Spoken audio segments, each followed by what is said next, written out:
And we are on the second episode. Come on, let's go. Come on, let's go.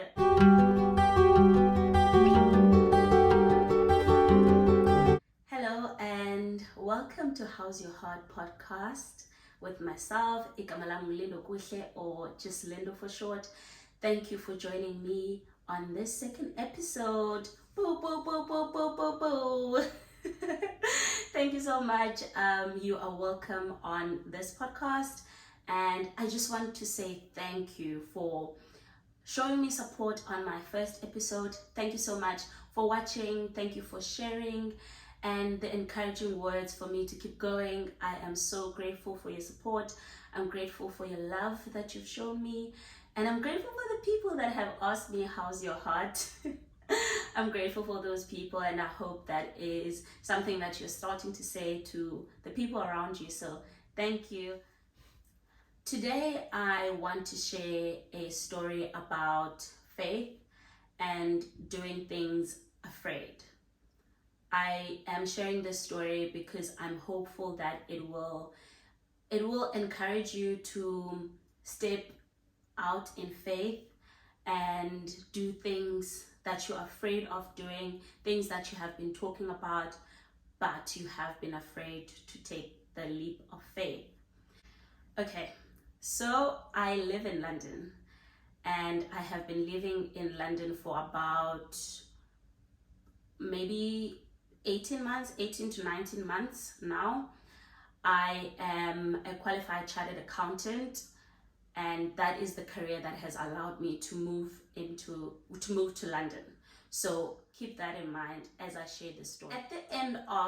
Probably at the end of high school, someone asked me, where do you want to travel? And I think to myself, this is a question I have never been asked before. I do not have any scope of travel. I don't know anyone who has been traveling. So I say the first country that comes to mind, USA. The only thing I probably knew about the USA is that there's New York and nothing else. So they asked me, where do I want to travel to? And I just say the USA, and I probably said India as well. I think those were the only countries that could come to mind at the time, or I even knew. So yeah, I say that. And they tell me about their plan of traveling, how they have traveled before. After high school, I think they took a gap year and traveled. So this was something that's new to me.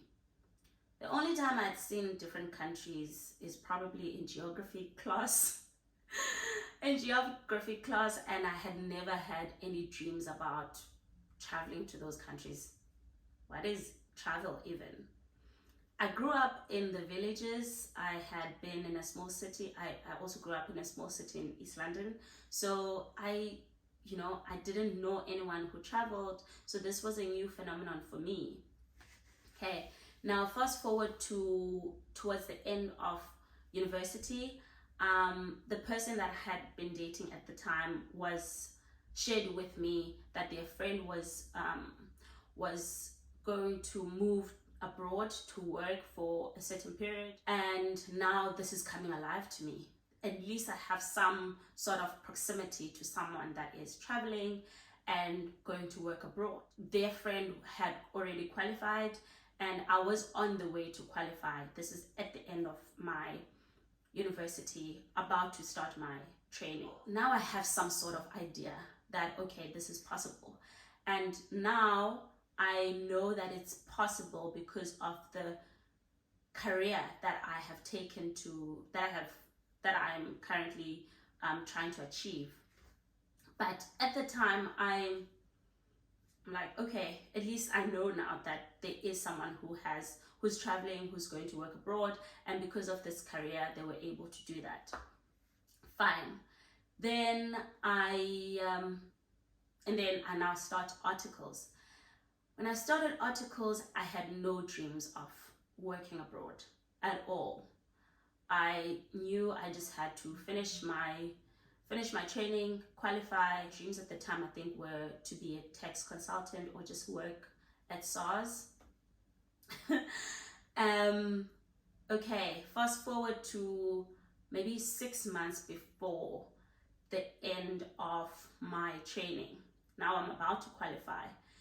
I have been seeing a lot of people travel. I've been seeing a lot of people moving from South Africa, but I don't know what it means because I've never sat with these people and asked them questions about moving. So I really don't have any idea of what it entails, of what I need to do to move, but it's something that I had been speaking about. I think my friends were reminding me that, yeah, this is something that you've been talking about since uni, but I think I was talking about it in passing and I didn't realize that I was speaking into my life. I didn't realize I was speaking into my future.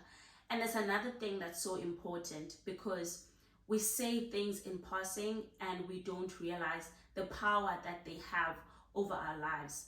And I think I was kind of guilty of that, of just saying things that I really didn't know how they would impact my life. Okay, now 6 months before the end of my training, there's interviews being conducted. I go for interviews internally in the firm that I was working for. I'm still, at the time, I still don't have any dreams of moving, right? So now 3 months before they come back, the HR comes back to some people. They give people some offers, and I think about 3 of my friends had their offers at the time. I'm there like, what is going on? Where's my offer? Why have they not said anything to me? I did 2 interviews. Why haven't they said anything to me? Now I'm starting to panic because people's futures are secured. They know where they're going to be working the following year, and here I am not knowing what I'm going to do. So I do the most reasonable thing to do, which is cry. Which is just cry and just, prophesy demise over my life. I call my dad. I'm like, yes, everyone's getting their offers. I don't know what's going on with me. Why are they not taking me? Am I not good enough? Yeah, I'm crying. And yeah, this is now 3 months before the end of the year. 3 months.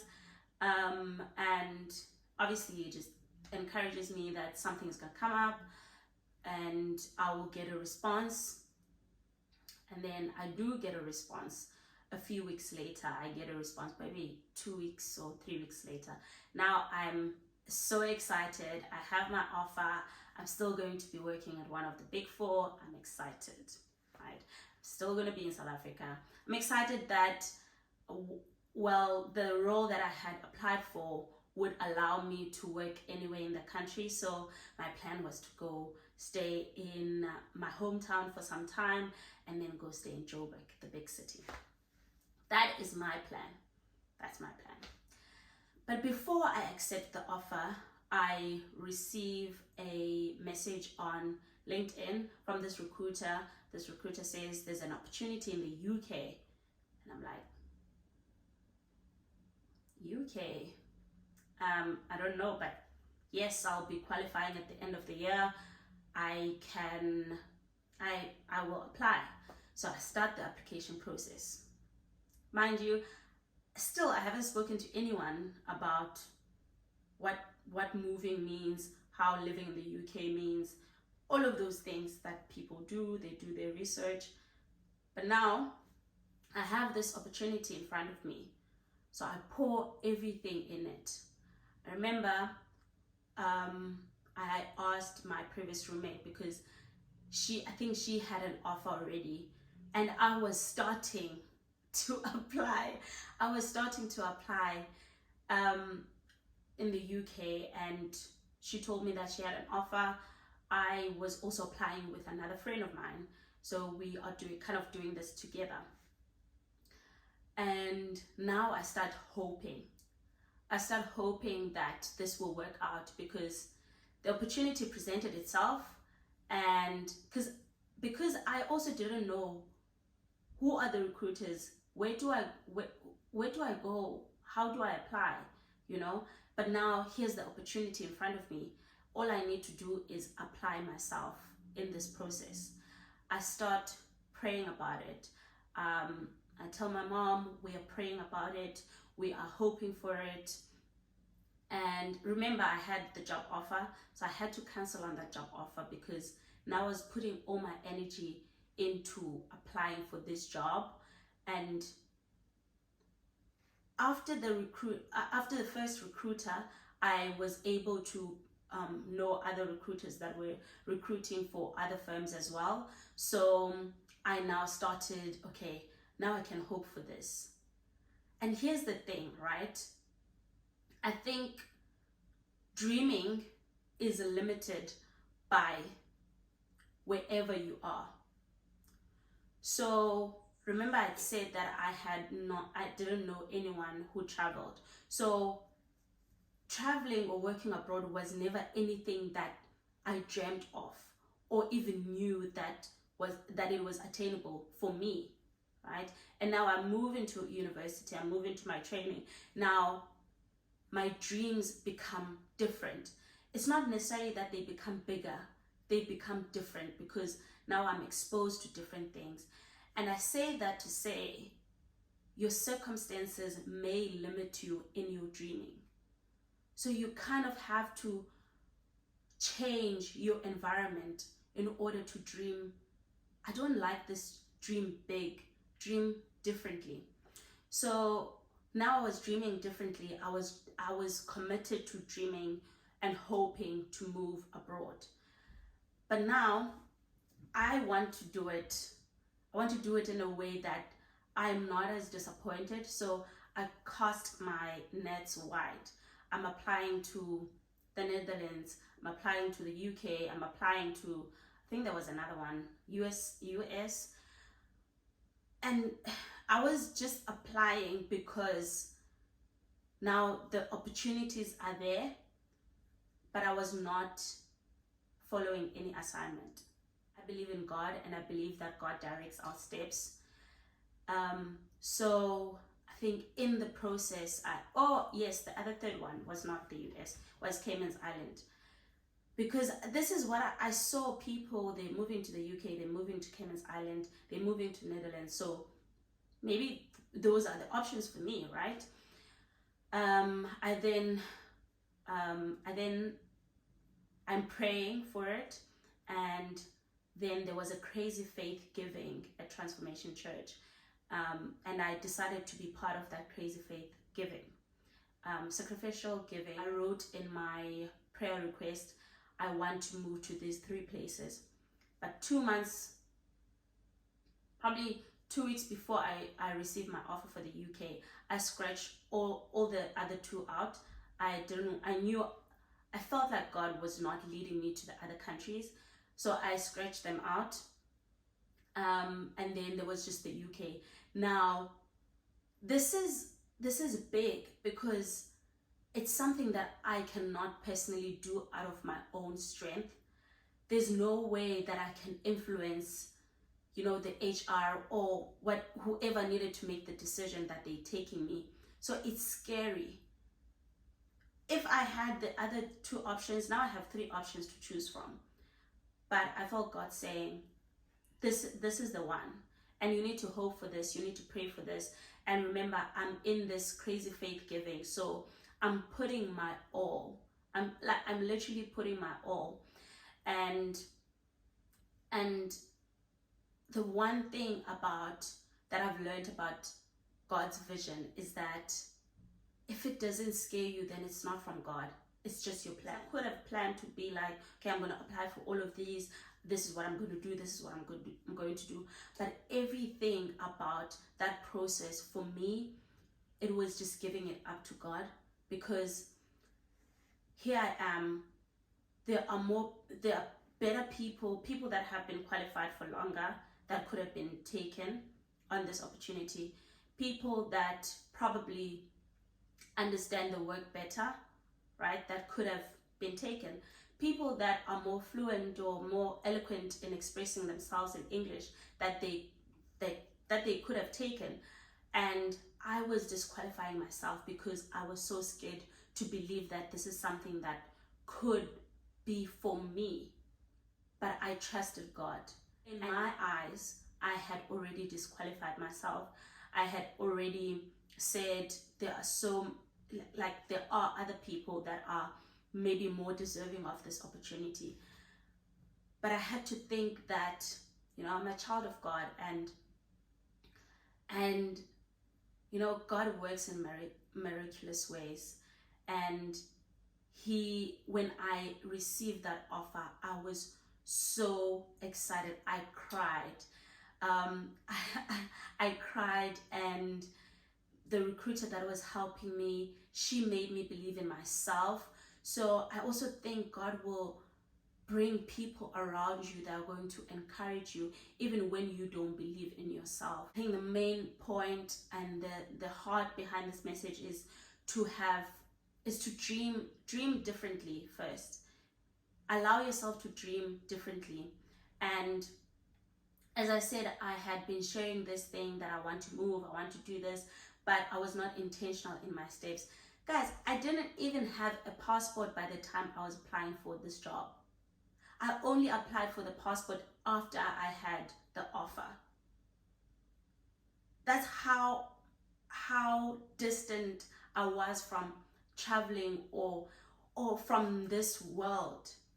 And just because it was not something that I was used to or something that felt far-fetched for me, it didn't mean that it wasn't for me.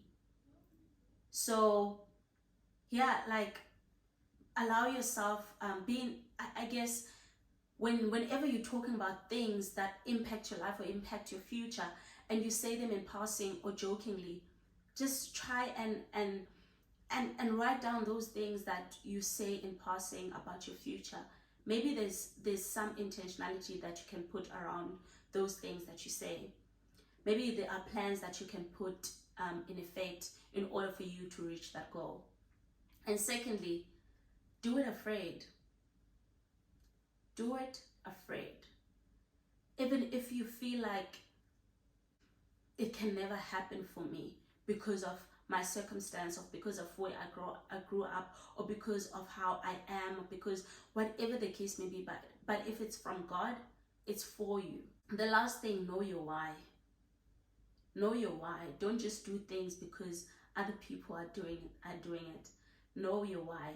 When I moved to the UK, I didn't know anyone. So my why was for me to open up that world for myself, but also open up that world for my family. I have 3 siblings, and I wanted them to say, my sister is in the UK. I wanted my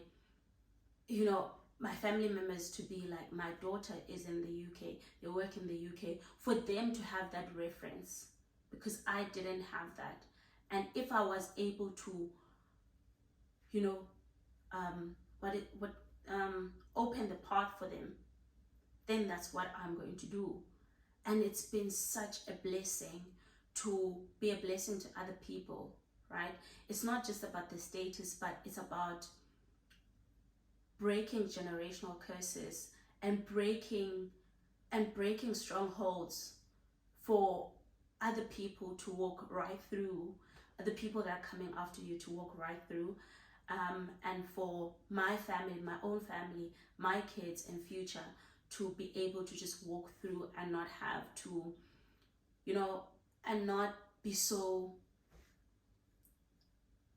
and have I guess different dreams than me right now. So I think the other thing that I failed to mention was that when I moved, when I was on my way to the UK on the flight, I still had an outstanding exam. So when I honestly, it is moving in faith. I was not qualified when I was on that plane. I was going to receive my results on the day that I arrived in the UK. So I moved even before fully qualifying. And I literally received my results at the UK border. That's how much I trusted this process that it will work out. The one scripture that I was leaning on when I was going through this transition was Genesis 12:1, where God says to Abraham, "Go to the land that I will show you. I will show you." He didn't even know where he was going, and that's how I felt. I felt like I'm just walking in the steps that God has already predetermined for me. You don't have to know everything about what God is telling you. You just need to walk in obedience. I heard this recently, that delayed obedience is still disobedience. So that thing that's prompting you to do something, to start something, to start this podcast, just walk in it. Don't think about what are people going to say, or I don't qualify, or don't disqualify yourself even before you obey what God has given you. That was my story, and I hope that it has encouraged you to, maybe it's not something big as moving to another country. Maybe it's just, maybe it's just not even changing a job, but it's just doing something that scares you. It scares you to walk in that, but if God has given you, it will always ring. It will always be there. Like, this is something that you need to do. So that is my story, and I hope you enjoyed this episode. Thank you so much for joining. And before I finish, how's my heart? I'm feeling good. I'm feeling good. It's a brand new week. I am hopeful of how this week is going to turn out. I have been feeling very tired over the past 2-3 weeks. Physically tired. In my spirit, I've been feeling tired, but I'm hopeful that in this week I am going to be more productive. Especially at work, I'm going to be more productive. I think my heart is in a hopeful state for the week and how productive is going to be in my work and other areas. So yeah, I will see you on the next episode. Thank you and bye. Please like, share, and subscribe. Thank you for watching.